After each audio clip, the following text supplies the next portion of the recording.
Terima kasih DJ Edwin dan selamat hari radio sedunia kepada semua rakan-rakan penyampai radio kita di seluruh tanah air. Seterusnya kita akan bincangkan melalui segmen Cak Nasihat hari ini satu topik yang saya kira dekat dengan hati anda semua. Suplemen, penggunaan ubat-ubatan tradisional dan bagaimana ia memberi kesan kepada anda, apakah kawalannya dari pihak KKM dan sebagainya. Ini isu bukannya isu baru, isu yang biasa kita bincangkan juga, tapi pemahamannya perlu kita tingkatkan terutama sekali ketika wujudnya pelbagai lambakan iklan untuk produk-produk baru dan keberkesanannya mungkin kita pun tidak pasti. Jadi kita bersama dengan tetamu saya di studio, Najwa Syahira Safian yang merupakan pegawai farmasi Hospital Tuanku Jaafar Seremban dari Kementerian Kesihatan Malaysia. Terima kasih kerana bersama kami, Najwa. Terima kasih, Terence. Okey, macam mana kita nak start ni? Pertama sekali, perlukah kita ambil suplemen tambahan untuk memperkasakan pengambilan nutrien dalam badan kita, ataupun bolehkah kita bergantung pada makanan seharian sahaja?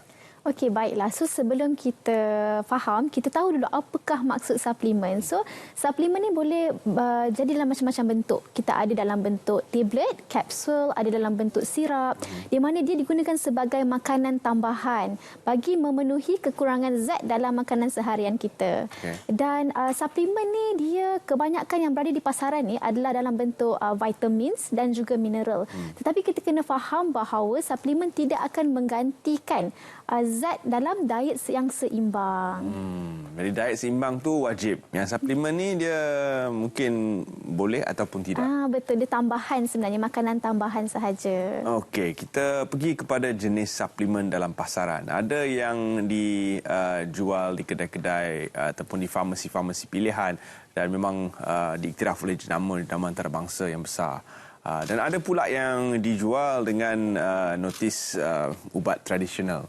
Jadi apakah perbezaan antara dua jenis suplemen ini? Okey, baiklah. So, kalau ubat tradisional mengikut peraturan-peraturan kawalan dadah dan kosmetik tahun 1984, ubat tradisional ini adalah sebenarnya satu produk yang digunakan dalam perubatan asli yang menggunakan satu ataupun lebih bahan semula jadi. Contohnya daripada tumbuhan, binatang ataupun bahan galian yang dalam bentuk pati ekstrak ataupun bukan ekstrak ataupun rawatan homeopati. Itu adalah ubat tradisional.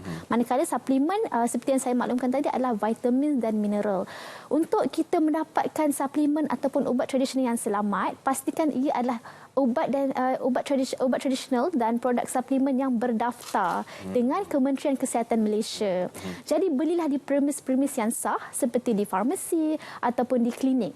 Jangan beli melalui atas talian ataupun daripada luar negara yang kita tidak pasti akan sama ada produk tersebut berdaftar ataupun tidak dengan KKM. Jadi pendaftaran dengan KKM tu macam mana? Dia ada diletak label yang khusus, apakah yang perlu para pengguna waspada tentang label-label terutama sekali yang mengiklankan bahawa mereka sebenarnya didaftar walaupun pada hakikatnya tidak?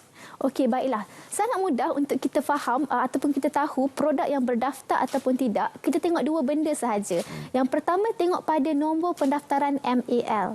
So, kita tengok saja produk tersebut, pastikan ada MAL number. Dia akan bermula dengan MAL, diikuti dengan 8 digit nombor dan kemudian yang belakang tu akan ada abjad. Abjad kategori bagi setiap produk. Contohnya kalau belakang tu huruf A, itu adalah ubat terkawal, memerlukan preskripsi doktor, contohnya antibiotik. Kalau belakang tu huruf X, itu adalah ubat am. Contohnya ubat yang tak perlu preskripsi macam paracetamol. Kalau ubat belakang tu huruf T, itu adalah ubat tradisional. Kalau N, itu adalah ubat suplemen. Jadi pastikan ada MAL number tu terlebih dahulu. Kemudian cara untuk mengesahkan adalah kita boleh pergi ke website NPRA lah, www.npra.gov.my untuk kita pastikan kesahihan nombor pendaftaran. Yang kedua adalah label keselamatan hologram. Memang akan diletakkan pada setiap produk yang berdaftar dengan KKM. Senang saja, kita boleh muat turun aplikasi Pharma Checker untuk kita cek sama ada hologram tersebut sahih ataupun tidak. Dan langkah-langkahnya telah diterangkan tadi. Kita juga ada paparkan sedikit di skrin tentang apakah nombor MAL yang disebutkan Najwa tadi. Jadi anda boleh pastikan ubat-ubat yang sedia ada di kaunter anda sendiri sekarang ni yang sedang anda ambil. Boleh cek satu-satu sama ada ianya berdaftar ataupun tidak. Sekiranya ada ubat yang memberi kesan yang tidak diingini, adakah terdapat cara untuk para pengguna membuat aduan? Okey, baiklah. Contohnya, jika anda mengambil suplemen ataupun ubat tradisional, tiba-tiba mendapat kesan sampingan yang tidak diingini, perlu dapatkan rawatan dengan kadar yang segera ke mana-mana fasiliti kesihatan, di hospital ataupun di klinik kesihatan. Dan aduan juga boleh dibuat yang pertama melalui sistem pengurusan aduan awam, SISPA. Yang kedua, boleh buat aduan di mana-mana cawangan penguatkuasa farmasi di mana-mana negeri. Dan yang terakhir, kita boleh juga buat laporan di website NPRA, bahagian regulatory farmasi negara sendiri. Kita perlu provide lah dia punya nama produk, dia punya jenama. Kalau contohnya anda kuatiri mungkin produk tersebut mengandungi bahan-bahan terlarang, hantar sekali sampel supaya pihak NPRA kita boleh analisi untuk pastikan sama ada produk tersebut mengandungi bahan yang terlarang ataupun tidak. Dan seterusnya kepada iklan. Iklan ni dia boleh menjanjikan seluruh alam. Ada produk yang mengatakan makan 3 pil saja boleh tumbuh rambut. Tapi sampai hari ini saya tak nampak kesan. Jadi iklan dia boleh menjanjikan sesuatu yang luar biasa, luar daripada apa yang boleh dilakukan secara amnya oleh sebarang makanan ataupun suplemen. Jadi di mana sebenarnya letaknya tanggungjawab para pengiklan dari segi memasarkan produk masing-masing? Okey, baiklah. Pengguna sendiri, kalau mereka ingin membeli suplemen ataupun ubat tradisional, jangan percaya kepada janji-janji yang produk tersebut boleh menyembuhkan penyakit ataupun testimoni-testimoni, sebab setiap individu itu berbeza. Mungkin ia berkesan pada pihak A tetapi tidak pada pihak B. Jadi kita perlu dapatkan nasihat dan juga saranan daripada doktor dan pegawai farmasi. Kita juga ada lembaga iklan ubat. Bermaksud pengeluar produk tidak boleh sewenang-wenangnya mengiklankan dengan sesuka hati. Dia perlu ikut undang-undang, perlu ikut syarat-syarat yang dikeluarkan oleh program perkhidmatan farmasi lah, untuk kita pastikan bahawa produk tersebut tidak menyalahi iklan ubat tersebut. Jadi terutama sekali untuk produk-produk seperti produk pelangsingan badan, produk menaikkan berat badan, produk-produk gym lah, pada gym kita berwaspadalah ya. Yang model dekat iklan tu sebenarnya mungkin dia tak makan pun barang yang diiklankan. Jadi semoga kita semua berwaspada tentang iklan ni. Ada yang kaedah yang dibenarkan, seperti model yang tidak memakai atau tidak menggunakan pun barang yang diiklankan. Itu memang suatu teknik yang selalu digunakan. Tetapi ada kaedah-kaedah yang tidak boleh digunakan dan janji-janji yang tidak boleh ditabur sesuka hati. Jadi sekiranya anda mendapati ada iklan yang menggunakan perbuatan-perbuatan terlarang ini, sila laporkan dengan kadar segera supaya iklan itu boleh ditarik balik, dan mungkin pengusaha boleh membuat satu iklan baru ataupun menggunakan kaedah lain untuk menjual produk masing-masing. Barangan terlarang yang terdapat dalam sesuatu produk, apakah antara kandungan yang boleh para pengguna kenal pasti? Sekiranya ada di belakang tu memang tersenarai, ada kandungan barang merkuri sebagai contoh, sebenarnya tidak boleh digunakan. Dan sekiranya wujud barang itu pada produk yang dibeli, di manakah mereka boleh membuat aduan dan apakah kesannya kepada para pengusaha? Okey, baiklah. Kebanyakan pengeluar produk, mereka suka mencampurkan contohnya ubat terkawal ke dalam suplemen ataupun ubat tradisional bagi memberikan keberkesanan yang cepat kepada pengguna. Jadi pengguna guna, terus sihat. Tapi sebenarnya kita kuatiri mungkin ia mengandungi bahan-bahan yang terlarang.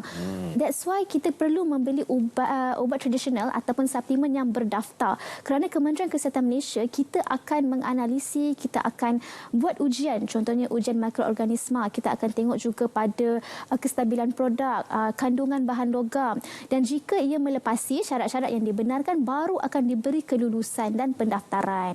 Jadi jangan risau. Pastikan dahulu produk tersebut berdaftar.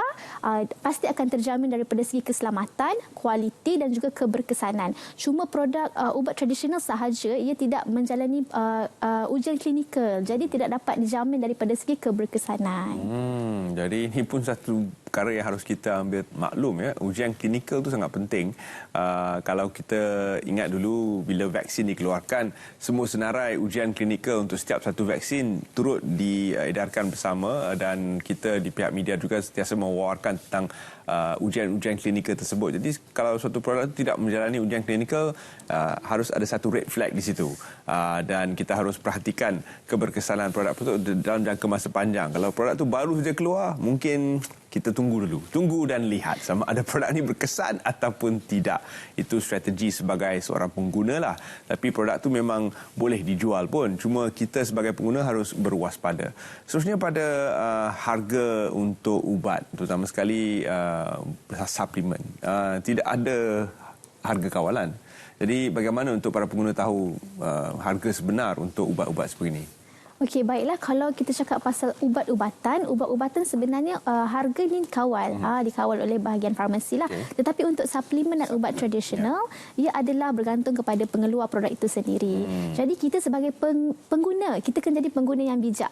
Bila kita nak beli ataupun nak pilih suplemen ataupun ubat tradisional, kita haruslah menggunakan ilmu pengetahuan yang tepat. Jangan hanya bergantung kepada testimoni. Kalau testimoni pengeluar tu jual harga yang sangat tinggi pun kita sanggup beli. Jadi kita gunakan ilmu pengetahuan, banyakkan membaca dan yang paling penting bertanya. Bertanya kepada pegawai farmasi ataupun kepada doktor sama ada produk tersebut boleh diambil ataupun tidak. Jadi tidak kira sama ada harga itu mahal ataupun tidak, jika disarankan oleh doktor ataupun pegawai farmasi boleh diambil. Sekiranya ada sebarang produk yang melanggar peraturan ataupun mengeluarkan produk yang tidak selamat, adakah mereka akan dimasukkan ke dalam satu senarai hitam? Okey, baiklah. Kita ada akta lah. Di Malaysia kita ada undang-undang, kita ada akta. Jadi mengikut Akta Jualan Dadah tahun 1952, jika ada mana-mana individu ataupun syarikat yang didapati mengilang, mengedar, menjual, mengimport ataupun menggunakan ubat-ubat yang tidak didaftarkan dengan Kementerian Kesihatan Malaysia, dianggap telah melanggar peraturan-peraturan kawalan dadah dan kosmetik tahun 1984. Jadi jika disabit kesalahan bagi individu tersebut, boleh dikenakan tindakan denda tidak melebihi RM25,000 ataupun dipenjara tidak melebihi 3 tahun untuk kesalahan pertama lah, ataupun kedua-duanya sekali pun boleh dikenakan. Jika juga boleh didenda tidak melebihi RM50,000 ataupun dipenjara tidak melebihi 5 tahun bagi kesalahan-kesalahan yang berikutnya. Jadi ini adalah satu amaran kepada para pengusaha, founder-founder kita tu di luar sana. Bukan nak kaya semata-mata, tapi juga perlu menjaga kesihatan para pengguna anda yang mempercayai produk-produk yang dipasarkan. Dan seperti di Selamat Pagi Malaysia juga kita ada mengiklankan pelbagai produk. Kita juga ingin menyeru kepada founder-founder supaya memastikan bahawa produk-produk anda sebenarnya sudah pun menjalani pemeriksaan yang wajib oleh pihak Kementerian Kesihatan Malaysia sebelum diiklankan. Jadi akhir kata daripada Puan Najwa sendiri untuk para penonton Selamat Pagi Malaysia, apakah antara saranan-saranan ataupun rumusan daripada perbincangan kita yang boleh kita jadikan intipati untuk mereka pada pagi ini? Okey, baiklah. Pilihan adalah di tangan anda. Jadilah pengguna yang bijak. Pastikan apabila anda hendak membeli suplemen kesihatan, ubat tradisional, pastikan ia berdaftar dengan Kementerian Kesihatan Malaysia. Dapatkan nasihat doktor dan juga pegawai farmasi sebelum anda mengambil apa-apa suplemen. Lebih-lebih lagi kepada pesakit yang ada masalah kronik, sebab mungkin akan ada interaksi antara ubat yang sedang diambil dengan suplemen ataupun ubat tradisional. Dan juga ubat, jangan berhenti makan ubat walaupun kita nak ambil suplemen ataupun ubat tradisional. Terima kasih Najwa kerana sudi bersama kami dalam Selamat Pagi Malaysia. Dan kita pun perlu menjadi pengguna yang lebih bijak pada tahun 2023 ini. Jadikannya sebagai salah satu daripada aspirasi anda untuk membeli produk-produk yang berpatutan harganya, dan kita sudah pun ada perakuan daripada Kementerian Kesihatan Malaysia tentang keberkesanannya. Baik, dengan itu kita akan ke langkah